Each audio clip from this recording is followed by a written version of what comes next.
우리 사도신경으로 우리 신앙을 고백하겠습니다. 전능하사 천지를 만드신 하나님 아버지를 내가 믿사오며 그 외아들 우리 주 예수 그리스도를 믿사오니 이는 성령으로 잉태하사 동정녀 마리아에게 나시고 본디오 빌라도에게 고난을 받으사 십자가에 못 박혀 죽으시고 장사한 지 사흘 만에 죽은 자 가운데서 다시 살아나시며 하늘에 오르사 전능하신 하나님 우편에 앉아 계시다가 저리로서 산자와 죽은 자를 심판하러 오시리라. 성령을 믿사오며 거룩한 공예와 성도가 서로 교통하는 것과 죄를 사하여 주시는 것과 몸이 다시 사는 것과 영원히 사는 것을 믿사옵나이다. 아멘. 우리 찬송가 397장 같이 부르겠습니다.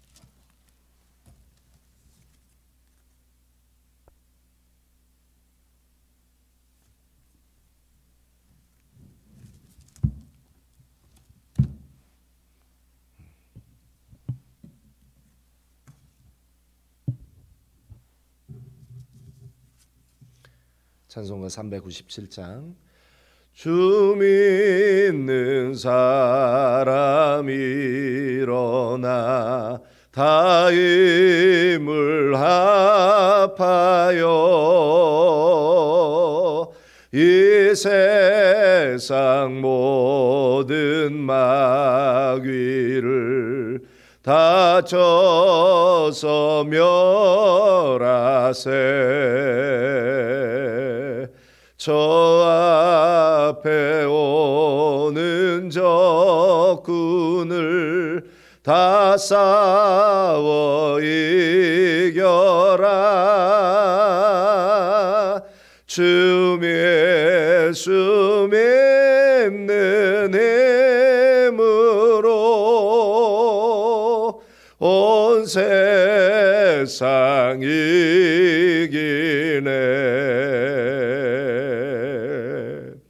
믿음이 이기네. 믿음이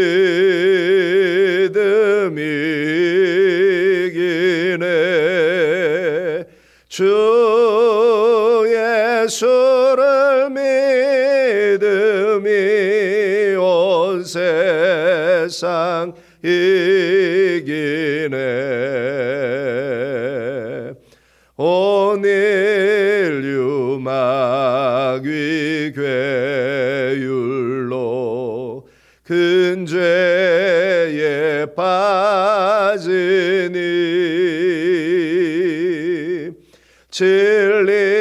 진리로 띠를 띠고서 늘 기도 드리세.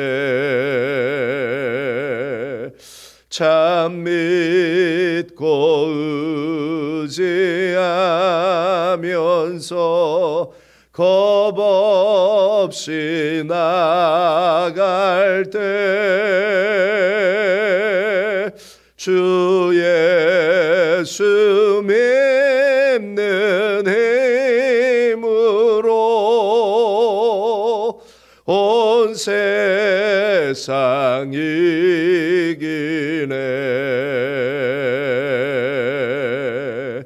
믿음이 이기네. 믿음이 이기네. 주 예수를 믿음이 온 세상 이기네. 끝까지 이긴 사람은 흰 옷을 입히고 또 영생 복을 주시니 참 기쁜 일일세. 이 얻은 세상 지나서 저 찬송가도록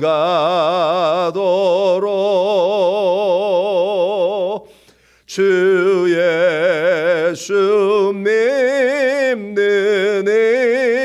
힘으로 온 세상 이기네. 믿음이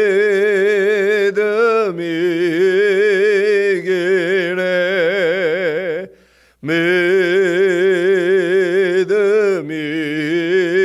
이기네. 주 예수를 믿음이 온 세상 이기네.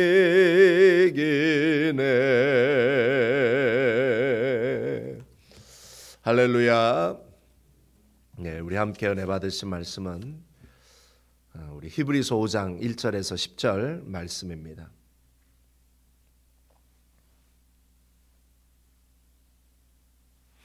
네, 히브리서 5장 1절에서 10절 우리 한 절씩 읽겠습니다. 대제사장마다 사람 가운데서 취한 자이므로 하나님께 속한 일에 사람을 위하여 예물과 속죄하는 제사를 드리게 하나니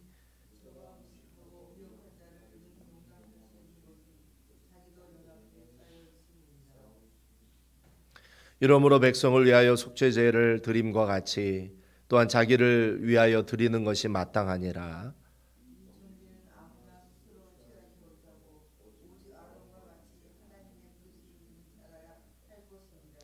또한 이와 같이 그리스도께서 대제사장 되심도 스스로 영광을 취하심이 아니요 오직 말씀하신 이가 저더러 이르시되 너는 내 아들이니 내가 오늘날 너를 낳았다 하셨고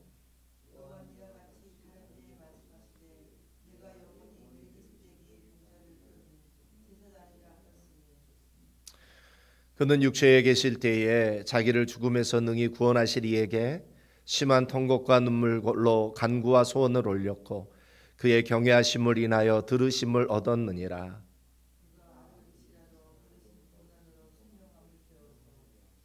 온전하게 되었은즉 자기를 순종하는 모든 자에게 영원한 구원의 근원이 되시고 10절 하나님께 멜기세덱의 반차를 쫓은 대제사장이라 칭하심을 받았느니라. 아멘. 우리 기도하겠습니다. 아버지 하나님 감사합니다. 오늘도 또 코로나19 특별 새벽 예배로 저희들을 불러주시고 믿음으로 응답하여 저희들 나왔습니다.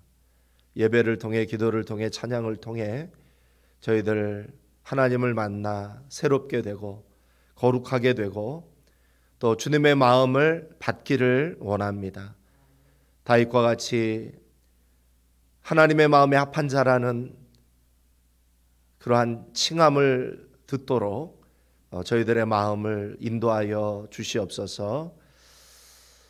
또 오늘도 유무상통하는 시간 저희들 영의 눈 영의 귀를 열어주시고 또 하나님 음성을 듣고 또 하나님의 말씀을 보며 또 이 영적인 양식을 먹고 영적인 음료를 마시며 저희들의 영혼이 더 강건해지고 성장하며 성숙해지며 또 저희들 이 땅에 살아가며 그리스도의 그 사명을 저희들 감당할 수 있는 귀한 종들이 될 수 있도록 인도하여 주시옵소서.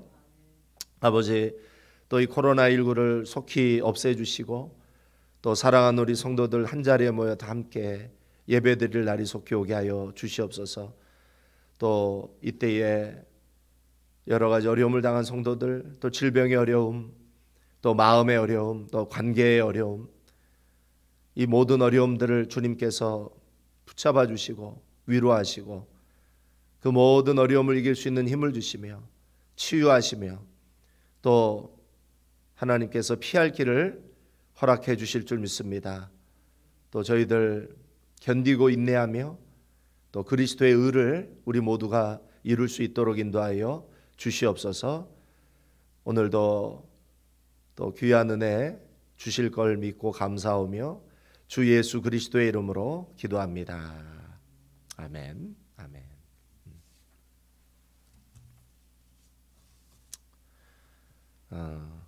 히브리서는 특별히 유대인 크리스찬들에게 주어지는 말씀이다. 어려움, 환난, 핍박 속에서 다시 유대교로 돌아가려고 하는 유대인 크리스찬들에게 이 히브리서는 귀한 권면의 말씀을 해주고 있습니다. 특별히 히브리서에서 가장 중요한 핵심적인 단어, 또 히브리서에서 정수에 해당하는 한 단어를 선택하라고 한다면 그것은 대제사장이라고 하는 단어입니다. 특별히 히브리서는 예수님이 대제사장이라는 이 직분에 포커스를 맞추고 있습니다. 예수님의 대제사장 되심을 우리 4장 14절에서부터 이제 시작이 됐는데, 그러므로 우리에게 큰 대제사장이 있으니, 이제 여기서 예수님의 대제사장 되심을 소개를 하고 있는데, 이게 무려 10장 25절까지 그 예수님의 대제사장 되심을 말씀하고 있는 것이죠. 그런 차원에서 히브리서 기자는 예수님의 이 대제사장 되심을 굉장히 강조하고 싶었다는 것이죠. 설명하고 싶었다는 것이죠. 그래서 이제 히브리서 하면 여러분이 뭘 잊지 말아야 하냐면, 예수님은 대제사장이시구나. 이거를 잊으면 안 돼요. 그렇죠? 이제 앞으로 쭉 히브리서 강해를 할 터이지만, 마지막에 히브리서를 끝마치고 나서 여러분이 이 한 단어만 담고 있어도 여러분은 히브리서를 마스터한 것이다, 이렇게 말할 수 있습니다. 누군가가 히브리서가 뭐예요? 얘기하면 뭐라고 얘기하면 돼요? 예수님이 대제사장 되심을 이야기하고 있습니다. 이렇게 이야기하면 되는 거예요. 이 5장 이제 우리가 읽었던 본문에서 이제 대제사장의 이제 자격 요건에 대해서 이제 말씀하고 있습니다. 특별히 대제사장은 크게 두 가지 역할을 한다고 제가 말씀드렸죠, 어제. 첫 번째는 뭐예요? 가장 중요한 거. 대제사장의 사명이 첫 번째는 뭐예요? 속죄 사역이다. 그렇죠? 한번 따라해 보시겠습니다. 속죄 사역. 속죄 사역이 뭡니까? 이스라엘 백성들의 죄를 사하는, 깨끗게 하는, 용서하는 그런 사역이다. 그렇죠? 백성들이 동물을 가지고 옵니다. 동물을 가지고 오면 양, 염소, 양, 소, 염소, 비둘기, 이걸 이제 가지고 오면 제사장이 그 동물의 피로 이스라엘의 백성의 죄를 속죄하는 사역이죠. 이스라엘 백성들이 동물을 가져와서 안수를 하죠. 동물들의 머리 위에. 안수를 하면 어떻게 된다고 말씀드렸어요? 백성들의 죄가 동물에게로 전이가 된다고 그랬어요. 그래서 내가 동물들에게 안수하는 순간 나는 의인이 돼요. 죄인이 의인이 되고, 그리고 이 죄가 몽땅 이 동물에게로 전이가 돼서 이 동물이 죄 덩어리가 되는 것이죠. 그래서 이 동물의 피, 이 피가 이제 생명인데, 이 피를 경동맥을 잘라서 피를 받고, 그 다음에 이 피, 이 죄의 값은 사망이기 때문에 이 동물의 이 생명이 담긴 피를 쏟음으로써 죄의 싹신, 이 죄의 값을 치르는 것이죠. 동물의 피로. 그래서 내 죄가 사함을 받고 동물을 불태워 드림으로써 이스라엘의 백성들의 죄를 사하게 되는 그러한 역할을 이 대제사장이 하게 되는 것입니다. 이 대제사장의 가장 중요한 사역이 바로 속죄 사역이에요. 속죄 사역. 두 번째는 어떤 사역이라고 그랬어요? 중보의 사역. 중보의 사역이다. 자, 1절을 한번 읽어볼까요? 정말 그런지. 시작. 대제사장마다 사람 가운데서 취한 자이므로 하나님께 속한 일에 사람을 위하여 예물과 속죄하는 제사를 드리게 하나니. 여기서 속죄하는 제사, 이게 중요한 것입니다. 그렇죠? 하나님은 죄인을 받으실 수 없기 때문에, 하나님은 죄인과 교제할 수 없기 때문에, 하나님은 죄인의 기도를 들으실 수 없기 때문에, 하나님께서 성막에서 뭐라고 약속하셨어요? 모세에게 성막을 지으라고 하면서 내가 이 성막에서 너희를 만나리라 그랬잖아요. 성막은 하나님과의 만남의 장소예요. The meeting place, the with God. tabernacle. 이 성막이 왜 중요합니까? 왜 성전이 중요합니까? 왜 교회가 중요합니까? 왜 이것이 가장 중요한 거예요? 하나님을 만나는 곳이기 때문에. 그런데 하나님은 그냥 만나 주실 수가 없어요. 하나님은 누구와 만나느냐? 의인과 만날 수 있어요. 거룩한 자와 만날 수 있어요. 그래서 이스라엘 백성들, 죄인인 이스라엘 백성들이 그 본성에서부터 태어날 때부터 죄인으로 태어난 그들이 하나님을 만나려면 속죄해야만 하는 것이죠. 그래서 대제사장의 역할은 속죄하는 사역이다. 그래서 이스라엘 공동체에서, 영적인 공동체, 하나님의 공동체에서 제일 중요한 직분이 있다면 그건 대제사장입니다. 이스라엘의 백성의 죄를 속함으로, 사함으로 하나님이 이스라엘 백성들과 만나실 수 있기 때문에. 자, 그런데 이 대제사장의 자질이 있습니다. 2절, 3절을 한번 읽어볼까요? 자, 어떤 자가 대제사장이 될 수 있느냐? 자, 한번 읽어보겠습니다. 시작. 저가 무식하고 미혹한 자를 능히 용납할 수 있는 것은 자기도 연약에 쌓여 있음이니라. 이러므로 백성을 위하여 속죄제를 드림과 같이 또한 자기를 위하여 드리는 것이 마땅하니라. 자, 여기서 대제사장의 자질은 첫 번째는 무식하고 미혹한 자를 용납할 수 있어야 된다는 거예요. 그게 이제 첫 번째 대제사장의 자질이다. 도덕적으로 잘못하고 또 무지한 자들을 무지하게 다루지 않아야 합니다. 왜 그래야 된다는 거예요?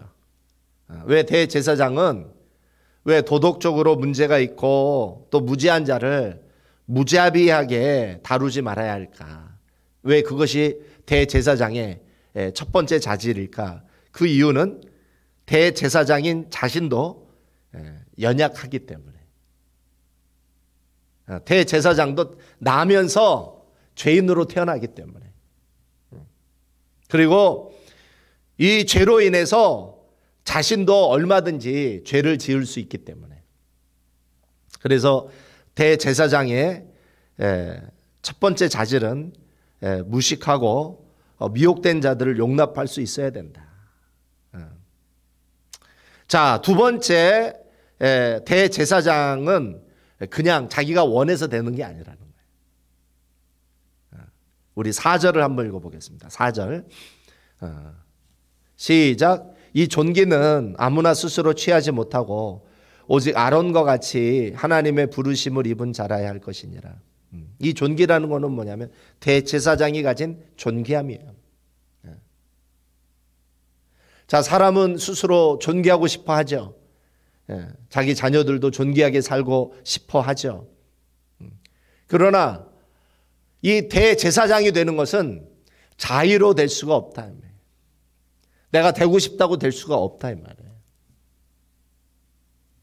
이 대제사장은 반드시 하나님의 부르심을 입어야 된다는 거예요.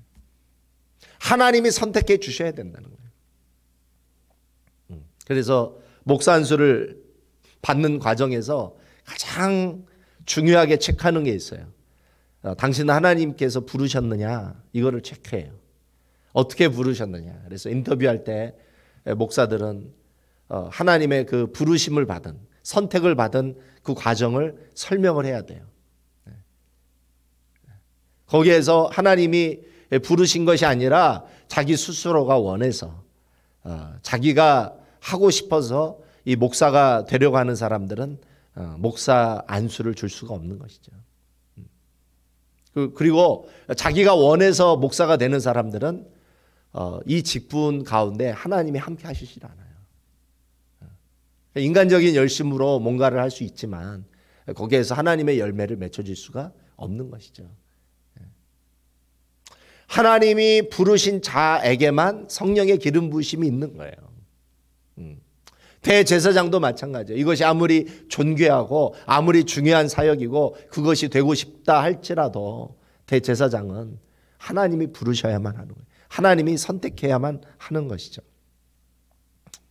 자, 그런데 이제 예수님이 달려 돌아가실 그때 이제 대제사장은 자 어떻게 되었느냐면 안나스 이제 가야바라는 사람이 이제 대제사장이었는데 그 당시에 이제 로마 제국이 이스라엘을 통치했을 때 대제사장은 어떻게 선출되냐면 하나님이 뽑질 않아요. 그때 이제 로마의 황제가 매년 지정을 해줘요. 오늘은 네가 대제사장이야. 내년은 네가 대제사장이야. 자, 그러다 보니까 예수님 당시에 이 대제사장은 신적인 하나님으로 말미암는 은혜가 없는 것이죠. 그러니까 예수님을 죽이는데 앞장설 수밖에 없는 것이죠. 그러나 원래 하나님이 이 대제사장을 세우시고 또 이 대제사장의 제도를 만드실 때에는 이것은 반드시 신적인 유언, 하나님으로부터 말미암는 자가 대제사장이 될 수 있는 것이죠. 특별히 하나님은 대제사장으로 누구를 세우시냐면 모세의 형 아론을 대제사장으로 세우십니다. 그 영광스러운 그 직분, 그 존귀한 직분을 하나님이 아론에게 내려주시는 것이죠.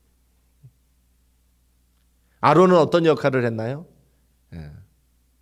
모세가 말을 못하는 거로 모세의 대변인 역할을 했었죠. 그래서 출애굽을 이제 돕긴 하는데 이 아론이 온전해서 하나님이 선택을 했을까? 그가 죄가 없기 때문에 선택을 하나님이 하셨을까? 그게 아니죠. 그렇죠? 나중에 모세가 십계명을 받으러 시내산에 올라갔을 때 이스라엘 백성들의 뜻에 굴복해서 이스라엘 백성들이 모아준 금으로 금 송아지를 만드는데 앞장을 섰던 사람이 아론이었습니다. 거기서 목숨을 걸고 이건 우상 숭배이기 때문에 하나님이 기뻐하시는 것이 아니고 하나님이 진노하시는 것이기 때문에 이 금송아지 만들면 안 된다. 순교하는 마음으로 그것을 막지 못했어요. 이스라엘 백성들이 자기를 죽일까 봐 결국은 이스라엘 백성들이 모아준 금으로 금송아지를 만드는데 큰 역할을 했던 이 아론. 어떤 의미에서 우상 숭배자인데 나중에 모세가 두 돌판 십계명을 가지고 내려왔을 때 이 모세가 충격을 받죠. 아론이 금송아지를 만드는데 앞장을 섰기 때문에. 그래서 이 아론이 큰 죄, 우상 숭배 큰 죄를 지키는 하지만 하나님이 그 연약함과 그 죄임에도 불구하고 하나님이 아론을 대제사장으로 삼아 주시는 것이죠. 본인도 그러한 우상 숭배의 죄를 지었기 때문에 오늘 이 히브리서 5장 2절과 같이 백성들의 무식, 또 미혹, 또 그들의 도덕적인 죄를 용납할 수 있는 것이죠. 자신도 연약했기 때문에, 자신도 죄를 지었기 때문에. 이와 같이 이 이스라엘 공동체 속에서 정말 존귀하고 가장 중요하고 하나님을 만나는 데 있어서 가장 중요한 역할을 하는 이 대제사장은 두 가지 자질이 필요하다는 것이죠. 하나는 도덕적으로 잘못되고 무지한 자를 무자비하게 다뤄서는 안 되고, 두 번째는 무엇입니까? 하나님이 임명하셔야 된다는 거예요. 하나님이 선택하셔야 된다는 거예요. 하나님의 부르심이 분명해야 된다는 것이죠. 자, 그런데 지금까지는 인간된 대제사장을 이제 설명했다면 이제 5절에서부터는 이제 대제사장인 그리스도를 이제 설명하기 시작을 합니다. 자, 그리스도를 대제사장으로 임명하신 하나님은 왜 이 그리스도를 대제사장으로 삼으셨는가? 자, 우리 5절 6절을 한번 읽어볼까요? 5절 6절. 시작. 또한 이와 같이 그리스도께서 대제사장 되심도 스스로 영광을 취하심이 아니요 오직 말씀하신 이가 저더러 이르시되 너는 내 아들이니 내가 오늘날 너를 낳았다 하셨고 또한 이와 같이 다른 데 말씀하시되 네가 영원히 멜기세덱의 반차를 쫓는 제사장이라 하셨으니. 여기서 이제 또한 이와 같이라고 말씀했어요. 후토스, 헬라어로는 후토스. 또한 이와 같이, 이 말은 무엇입니까? 이 땅에 아론과 같은 대제사장처럼 그리스도께서도 어떻게 되셨다? 스스로 원해서 대제사장이 된 게 아니라 하나님이 부르셨다, 이 말이죠. 하나님이 선택하셨다. 그가 아들이 되고 싶어서, 하나님의 아들이 되고 싶어서 아들이 된 게 아니. 그가 대제사장이 스스로 되고 싶어서, 그 존귀한 그 사명을 스스로 감당하고 싶어서가 아니라 그리스도도 하나님이 어떻게 하셨다? 부르셨다. 선택하셨다.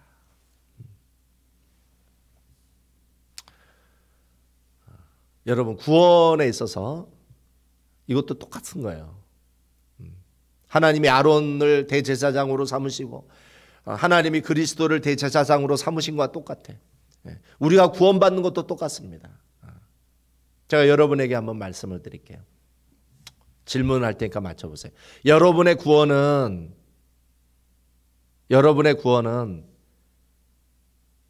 하나님의 부르심과 은혜가 더 강력했기 때문에 여러분의 구원이 이루어졌나요? 아니면 여러분이 구원받고 싶어서 구원받게 되었을까요?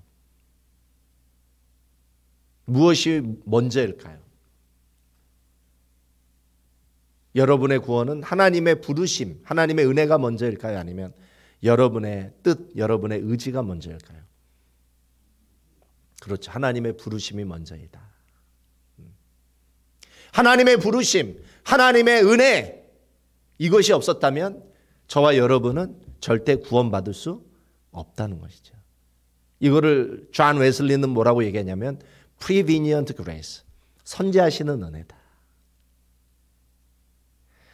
우리가 구원받기 전에, 우리가 예수님을 알기 전에, 우리가 예수님을 영접하기 전에, 우리가 복음을 듣기 전에 그 전부터 우리는 인식하지 못했지만, 의식하지 못했지만 하나님이 우리의 구원을 위해 역사하고 계셨다는 거예요. 난 하나님에 대한 이름도 몰랐습니다. 나는 그리스도에 대한 이름도 몰랐습니다. 나는 교회를 다녀본 적도 없었습니다. 내 부모님은 예수를 믿는 자도 아닙니다. 내 주변에 예수 믿는 친구들도 없습니다. 그러나 하나님은 여러분을 아셨다는 거예요. 그리고 여러분이 구원받을 수 있도록, 여러분은 하나님도 모르고 예수님도 모르고 아무것도 모르지만 하나님은 여러분이 구원받을 수 있도록 역사하고 계셨다는 것이죠. 여러분이 살아가는 모든 삶을 하나님이 다 보고 계셨고 아셨고, 또 여러분이 구원받을 수 있도록 그 필요한 모든 여건들, 상황들, 또 사람들을 만나게 주신 줄 믿습니다. 나중에 예수님을 만나고 구원을 받고 내가 성령을 받고 이제 나중에 깨닫게 되는 거야. 아, 그때 하나님이 나를 구원하려고 그 사람을 만나게 해주셨구나. 나를 구원하게 하시려고 하나님이 그때 그렇게 나에게 고난을 주셨구나. 지금은 알지 못합니다. 구원받기 전에는 알지 못해. 그러나 나중에 하는 것이죠. 하나님이 나를 구원받게 하시려고, 예수 믿게 하시려고, 하나님 자녀 만드시려고 수십 년을 역사하고 계셨다라는 것을 나중에 하는 것이죠. 그럼에도 불구하고 하나님이 나를 부르시고 은혜를 주셨음에도 불구하고 반드시 필요한 것이 있습니다. 무엇입니까? 저와 여러분의 뭐가 필요할까요? 응답이 필요하다는 거예요. 하나님의 은혜가 없이는 내가 구원받을 수 없지만 그 은혜 앞에 내가 응답하지 않는다면 그 사람도 구원받을 수 없는 것이죠.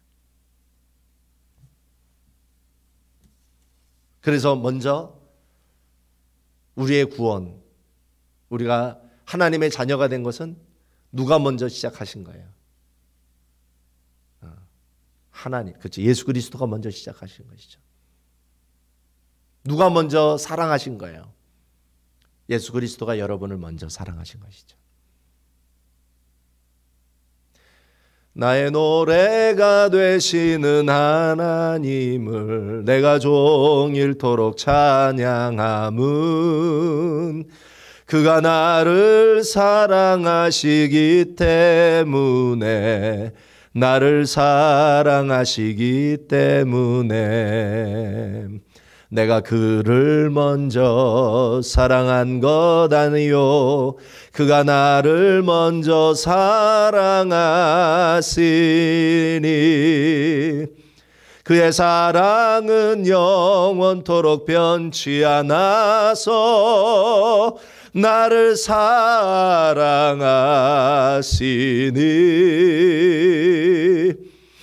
나의 가장 좋은 것으로 주님께 드리고 싶어라. 할렐루야. 내가 그를 먼저 사랑한 게 아니에요. 그가 나를 먼저 사랑하죠. 우리의 믿음은 그리스도가 시작하신 거라는, 우리의 구원은 그리스도가 시작하신 것이라는 것이죠. 그 은혜가 있었기 때문에 오늘 우리가 그리스도인이 됐고 구원함을 받게 된 줄 믿습니다. 예수님이 대제사장이 되신 것은 자신의 의지가 아니라 하나님의 선택이었다. 하나님의 부르심이었다. 그런데 이제 6절에서 어려운 말씀이 나와요. 네가 영원히 멜기세덱의 반차를 쫓는 제사장이라. 예수님이 대제사장이긴 하시지만 아론의 반차를 쫓는 분이 아니다. 아론은 인간이었죠. 연약한 자였죠. 그도 죄가 있었죠. 예수님이 대제사장이 되신 것은 아론의 반차, 아론의 계열, 아론에 속한 대제사장이 아니라 그는 멜기세덱에 속한 대제사장이다. 멜기세덱은 이제 월요일 날 제가 설교를 드릴 테니까 여러분 월요일 날 꼭 나오실 수 있기를 주님의 이름으로 소망합니다. 월요일 날 안 나오면 오늘 설교는 어떻게 되는가요? 완성이 안 되기 때문에. 예수님이 아론의 반차가 아니라 멜기세덱의 반차다. 이걸 설명하려면 또 1시간이 걸리기 때문에 오늘 설명을 할 수가 없어요. 그런데 이제 중요한 것은 그가 하나님의 아들이요, 그가 영원하며 그가 불변하며 그는 아론의 반차를 따르지 않고 멜기세덱의 반차를 따른 대제사장이지만 그가 어떻게 우리를 위로하시고 공감하실 수 있는, 우리의 죄를 정죄하시는 게 아니라 우리의 연약함을 긍휼히 여기시는 분이 되셨느냐. 우리 7절 8절을 읽어보겠습니다. 7절 8절. 히브리서 5장 7절 8절 시작. 그는 육체에 계실 때에 자기를 죽음에서 능히 구원하실 이에게 심한 통곡과 눈물로 간구와 소원을 올렸고 그의 경외하심을 인하여 들으심을 얻었느니라. 그가 아들이시라도 받으신 고난으로 순종함을 배워서. 그가 하나님의 아들이었지만 멜기세덱을 쫓는, 멜기세덱의 반차를 쫓는 대제사장이었지만, 그는 영원한 대제사장이었지만, 그는 하나님이셨지만 그가 우리의 연약함을 채우라고 긍휼히 여기고 우리를 위로해 주시고 은혜를 주시고 우리를 정죄하시지 않는 그리스도가 될 수 있었던 이유는 그가 육체에 계실 때에, 그가 성육신하셔서 인간의 몸을 입고 그가 고난을 받으셨기 때문에, 우리의 심정을 안다는 것이죠. 우리의 연약함을 아신다는 것이죠. 우리가 죄로 무너질 때에 우리의 연약함을 아신다는 것이죠. 그도 육체를 입고 하나님이셨지만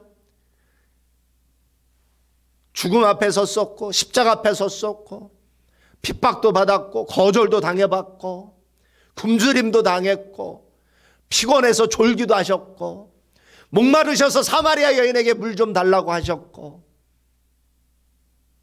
인간이 느낄 수 있는 모든 것을 예수님은 다 겪으셨다는 것이죠. 그래서 예수님은 하나님이셨지만 저와 여러분을 공감하시고 동정하시고 채울하시고 긍휼히 여기실 수 있었다. 그럼에도 불구하고 그는 구원자가 될 수 있었던 것은 그런 인간적인 모든 연약함을 다 겪으셨지만 그는 하나님 앞에 순종했던 사람이었다는 거예요. 순종했던 분이었다는 거죠. 고난 앞에 순종이 그로 하여금 그가 영원한 구원의 근원이 되게 하셨다는 것이죠. 그래서 도전하는 거예요. 히브리서 기자는 도전하는 거예요. 예수님이 온전히 그 고난 가운데 죽음 앞에서 그 핍박 속에서 거절함 속에서 아픔 속에서 그럼에도 불구하고 그가 유혹에 굴하지 않고 죄에 굴하지 않고 그가 온전히 순종할 수 있었기 때문에 그가 영원한 구원의 근원이 되었던 것처럼 저와 여러분이 예수 그리스도가 시작하신 이 구원을 완성하려면 어떻게 해야 되냐? 9절을 읽어보겠습니다. 9절 시작. 온전하게 되었은즉 자기를 순종하는 모든 자에게 영원한 구원의 근원이 되시고. 예수님이 어떤 자에게 영원한 구원의 근원이 되신다? 그렇지, 자기를 순종하는 자에게. 그래서 히브리서는 믿음을 무엇이라고 가르칩니까? 믿음은 순종이다. 믿음은 순종이다. 지금 히브리서 기자, 이 편지를, 히브리서라는 이 편지를 받고 있는 사람은 어떤 사람이라고 제가 말씀드렸어요? 환난과 핍박 중에 예수를 믿는 유대교 그리스도인들. 여기서 말씀하시는 순종이란 뭡니까? 고난과 박해 가운데 믿음을 버리지 말고 배교할 위험에 처한 너희들이 인내함으로 믿음을 지켜서 너희들 마지막 그 순간까지 그리스도에게 순종해라. 그러면 어떻게 된다는 거예요? 그리스도가 영원한 구원의 근원이 되어 주실 것이다. 여기서는 구원의 덕목이 나오고 있어요. 구원받는 자의 덕목, 그게 뭐라는 거예요? 순종이라는 거예요. 환난과 핍박 중에도 성도는 신앙을 지켜야, 그게 신앙인이다. 저와 여러분이 이 믿음을 시작했기 때문에, 이 구원을 시작했기 때문에 여러분 어떻게 살아야 됩니까? 날마다 그리스도의 그 말씀에, 그리스도의 그 음성에 응답하시며 순종하시며 살아가실 수 있기를 바랍니다. 구원을 잃어버리지 마시고 그 구원을 완성할 수 있는 저와 여러분이 될 수 있기를 주님의 이름으로 소망합니다. 우리 주기도문으로 마치겠습니다. 하늘에 계신 우리 아버지, 이름이 거룩히 여김을 받으시오며 나라의 마옵시며 뜻이 하늘에서 이룬 것 같이 땅에서도 이루어지이다. 오늘날 우리에게 일용할 양식을 주옵시고 우리가 우리에게 죄 지은 자를 사하여 준 것 같이 우리의 죄를 사하여 주옵시고 우리를 시험에 들게 하지 마옵시며 다만 악에서 구하옵소서. 대개 나라와 권세와 영광이 아버지께 영원히 있사옵나이다. 우리 주여 삼창